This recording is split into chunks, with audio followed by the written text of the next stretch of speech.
Ok, donc j'ai mes notes. C'est parti. Comment poser ses limites aux autres, comment se faire respecter sans conflit, facilement et simplement. Donc bonjour à toutes, je m'appelle Leila Jedidi et bienvenue sur ma chaîne. Donc ici, je vous aide à créer la meilleure relation possible avec vous-même et à kiffer votre vie. Voilà. Et comme d'habitude, je t'invite à prendre 2 secondes et à t'abonner à cette chaîne pour ne rater aucune vidéo. Je parle comme ça parce que j'ai un aft. J'ai mal à la bouche. Ok, donc la première chose quand on veut poser ses limites ou apprendre à mettre ses limites aux autres, la première chose, la base, c'est d'apprendre à se connaître soi-même. Donc quand je dis se connaître soi-même, c'est-à-dire quelles sont vos valeurs, quels sont vos besoins, quelles sont tes priorités dans ta vie en général. Et bien souvent, en fait, c'est déjà là qu'il y a un problème. Parce que toi-même, tu sais pas qu'est-ce qui est important, ce sur quoi tu vas mettre ton importance.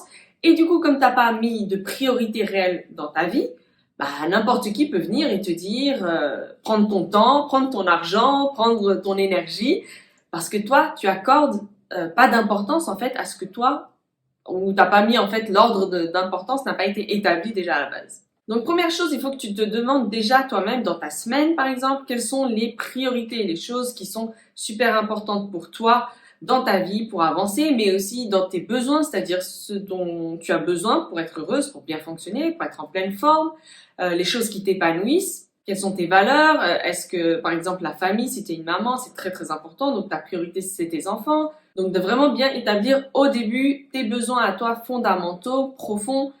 J'en parle très souvent. Qu'est-ce qui te rend heureuse? Qu'est-ce qui te permet d'avancer? Qu'est-ce qui te permet d'être bien tout simplement et de bien fonctionner? De combien de temps tu as besoin? En tout cas, de savoir ce dont tu as besoin et de te connaître. Ensuite, dans les priorités, il y a aussi tes enfants, ton couple, toutes les autres choses qui rentrent en ligne de compte. Et quand on dit qu'il faut se connaître, c'est-à-dire il faut être aussi super honnête avec soi-même. Parce que souvent on se dit ouais bon ça c'est juste pour me faire plaisir, ça c'est juste un plus. Aller me faire masser c'est pas réellement une priorité. Bah si ça te fait du bien, si tu kiffes, si après ça t'es de bonne humeur et que tu te sens bien dans ton corps, etc. C'est important. Ça fait partie de tes besoins fondamentaux. Deuxièmement, c'est comment faire respecter ses limites en fait. Et ça, c'est très drôle, en fait. Parce que souvent, on dit, se faire respecter, j'aimerais que les autres respectent mes limites, respectent ce que je dis, etc. Mais bien souvent, toi-même, tu respectes pas tes limites. Toi-même, tu respectes pas ce que tu as dit, que tu allais faire, ou ce que tu avais prévu de faire. Et faire respecter ses limites, ça veut dire déjà, respecter toi-même tes propres limites que tu t'es fixées. Parce qu'encore une fois, si toi-même, tu respectes pas ce que tu dis, les autres, ils vont pas respecter pour toi. Ça marche pas comme ça. Non. Il faut arrêter avec cette croyance que les autres vont prendre plus soin de vous que vous-même. Non, ça marche dans l'autre sens. Si toi-même tu te respectes, si toi-même tu prends soin de toi, si toi-même tu t'aimes, les autres, ça va tout seul. Parce que clairement, personne ne peut vous obliger à faire quoi que ce soit. Vous avez le droit de faire ce que vous voulez. Personne ne peut vous obliger, vous forcer concrètement à faire quelque chose. C'est vous qui décidez. On peut imaginer par exemple le cas au travail où toi tu es censé dans ton contrat, tu travailles de 8h à 17h par exemple, et puis tu as ton patron, ton supérieur, tes collègues, etc. qui sont toujours en train d'essayer de voir, tu peux pas rester jusqu'à 17h30, 18h. Et là, dans ce cas-là, c'est de revenir à toi-même. Qu'est-ce qui est important pour toi? Est-ce que toi, ça te dérange pas de partir à 18h? Après, il faut être ok. Si t'es ok, t'es ok, c'est pas de souci. Maintenant, si toi, ça te dérange, ça te va pas, t'es en retard après pour aller chercher tes enfants, enfin, t'as plein d'autres choses qui dépendent de ça et t'es pas d'accord avec ça, c'est d'être clair avec toi-même, de dire, moi, dans mon contrat, c'est 17h, moi, j'ai décidé de partir à 17h, point à la ligne. Et de se dire que ce n'est pas négociable. Car c'est très facile, c'est commun en fait de faire ça, de se dire que de remettre la faute sur les autres et de se dire c'est les autres qui me sollicitent, c'est les autres qui me demandent et c'est eux qui respectent pas mes limites. Alors qu'en fait c'est faux, c'est toi qui n'as pas mis tes limites, c'est toi tu n'as pas dit non. Tu n'as pas dit non, moi je pars pas à cette heure-ci, je pars à cette heure-là, voilà. Ou ce jour-là je suis pris, j'ai déjà un rendez-vous, donc on se voit un autre jour. Et ça plus jeune c'est quelque chose qui m'arrivait très très souvent. C'était que pour faire plaisir ou parce qu'on m'avait dit s'il te plaît, allez, viens, alors que moi j'avais prévu de faire autre chose ce jour-là. J'avais fait mon petit planning, etc. Et je sais pas, c'était important pour moi. Et qu'en fait on me fasse dévier comme ça, qu'on me fasse. En fait, c'était moi qui n'imposais pas mes limites, qui me disais pas non, tout simplement. J'y allais, par exemple, on t'invite à sortir et puis toi t'avais prévu de réviser ou de faire autre chose. Tu sais que tu as du travail qui t'attend, puis les autres sont là, allez, s'il te plaît, viens t'amuser, etc. Tu sais que tu devrais pas y aller, mais tu dis oui pour faire plaisir. Tu oses pas dire non, tu oses pas mettre tes limites. Au fond de toi, t'es pas contente. Pendant toute la soirée ou tout l'après-midi, tu te poses la question de mince, j'aurais plus le temps de faire mes révisions, j'ai perdu un jour. Au final, tu deviens aigri, tu as de la rancœur, tu leur en veux. Et tout ça parce qu'à la base, t'as pas su mettre tes limites, t'as pas su dire non. Donc ça, c'est très important une fois que tu as identifié ce qui est important pour toi dans ta vie, ce qui est nécessaire, tes besoins, tes valeurs, etc. Bah, après, tu lui dis, déroge plus à ça. Et tu dis non. N-O-N, comme ça. Tu dis non. Non. Non. Ensuite, une troisième chose que j'aimerais t'amener, c'est communiquer tes besoins, tes valeurs, tes limites. Apprendre à communiquer sans tout l'affect, sans tout l'émotionnel qui va avec. Donc ça, c'est d'arriver à faire la part des choses, mais d'avoir assez confiance en soi, d'avoir assez d'estime de soi, de valeurs personnelles, assez d'amour propre, et c'est le but de cette chaîne, n'est-ce pas? D'avoir assez tout ça pour dire, moi, quand je dis non, en fait, ça veut pas dire que je rejette la personne, ça veut pas dire que je l'aime pas, ça veut juste dire que là, tout de suite, ça ne me convient pas, en fait. Et d'apprendre qu'on peut dire non sans être contre quelqu'un, c'est très, très important. De pas mélanger les deux. Parce que bien souvent, on fait cette erreur. On se dit, mais si je lui dis non, il va plus m'aimer, ils vont être blessés, ils vont pas comprendre. Non, ça, c'est des projections de ton cerveau, de ton esprit sur ce que l'autre peut-être va penser. Mais encore une fois, je le redis, je le répète, on peut pas contrôler les pensées des autres, ni leur perception. Donc ça sert à rien. On arrête de faire ça. Stop. Je dis non. Par contre, tu peux contrôler tes propres pensées. Et une fois que tu as établi ce qui est important pour toi, tes valeurs, tes besoins, sache que, en fait, tu dois vraiment intégrer que c'est une preuve d'amour pour toi-même, que c'est très important de te faire passer en premier, et que tu te rappelles que si toi-même tu ne te fais pas passer en premier, c'est pas les autres qui vont te faire passer en premier à leur place. Non. Du coup, c'est d'arriver à retirer l'émotionnel, se dire c'est pas grave, il n'y a rien de grave dans tout ça. Moi, je dis juste que ce jour-là, je suis occupée ou j'ai telle chose à faire.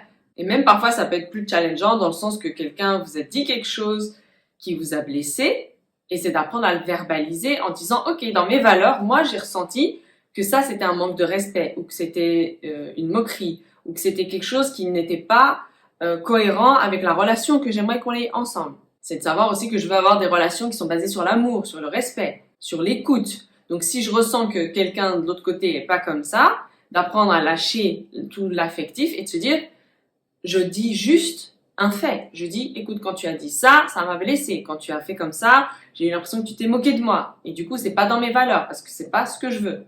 Et plus tu vas réaffirmer ça, plus tu vas être consciente de ce qui est important pour toi, de tes valeurs, de tes besoins, blablabla, plus tout ça, plus ça deviendra de plus en plus naturel de dire non, de mettre tes limites. Et enfin, ce sera même plus mettre ses limites, ce sera juste, je fais ma vie, il y a ma vie, il y a mon chemin, il y a qui je suis, c'est très important, c'est la priorité, c'est ça pour moi.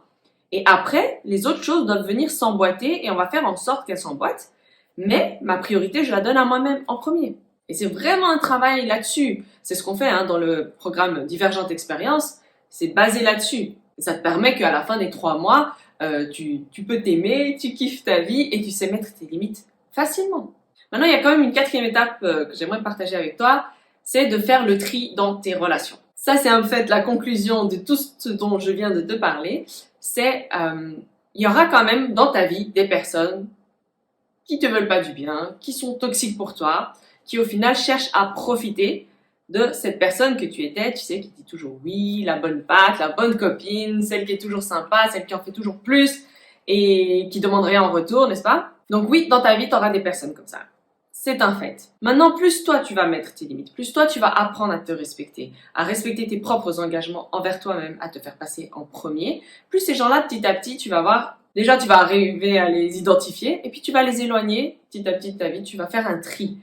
Et faire un tri, c'est-à-dire de voir la personne, une fois que tu lui évoques, dans le point précédent, je t'ai dit même des choses un petit peu où tu as l'impression d'avoir été blessé par cette personne, quand tu évoques les choses calmement, en disant juste écoute, en verbalisant en fait, c'est juste de donner le fait de dire voilà, quand c'est arrivé cette situation, je me suis sentie mal, j'ai eu l'impression que tu m'aimais pas, ou que tu me trahissais, ou peu importe.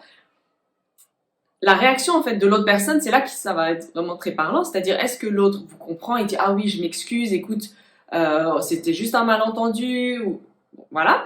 Ou c'est des gens qui viennent constamment, en fait, et qui vont essayer de vous ramener dans l'ancien modèle, qui est de vous ramener constamment vers quelqu'un qui dit tout le temps oui. Est-ce que c'est des gens qui deviennent violents quand vous dites non? Est-ce qu'à chaque fois que vous faites des choses positives, c'est des gens qui viennent et puis qui vont vous dire des choses négatives sur vous-même, qui vont essayer, en fait, le point important à retenir, c'est des gens qui vont essayer de vous retenir dans l'ancien schéma, de vous garder petite, de vous garder à disposition. Ces personnes-là, bien souvent, elles se réjouissent pas de votre bonheur, elles se réjouissent pas de votre succès, de votre réussite. Au contraire, c'est des gens qui veulent que vous soyez comme eux, en fait. Donc très souvent aussi, ils peuvent vous dire, t'es comme moi, de toute façon, t'inquiète pas, mais t'es comme moi, regarde, moi aussi. Mais toujours dans le côté négatif, en fait. Des gens qui vont essayer de constamment vous rappeler comment vous étiez dans des mauvaises périodes de votre vie, de mettre l'accent sur vos défauts. Voilà, simplement des personnes qui vous tirent vers le bas.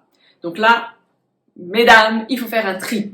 Un tri net, clair et précis. Une fois que vous avez la certitude que cette personne n'est pas là dans votre vie pour du positif, vous l'écartez. Aussi simple que ça. Vous n'alimentez plus la relation, vous coupez les ponts, basta. Alors là, je parle de relations qui ne sont pas forcément familiales. Je referai une autre vidéo où on parle de famille ou de personnes plus proches, où là, c'est différent. Mais si c'est pas votre noyau familial, le premier noyau familial, vous coupez les ponts, vous vous éloignez.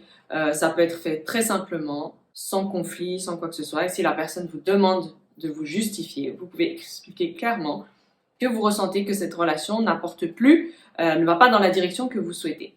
Et encore une fois, tout ce que je viens de t'exposer, c'est vraiment, il y a beaucoup d'estime de soi, de travail sur l'estime de soi, sur sa valeur profonde, sur l'amour que tu te portes. Et pour ça, j'ai une masterclass qui est offerte.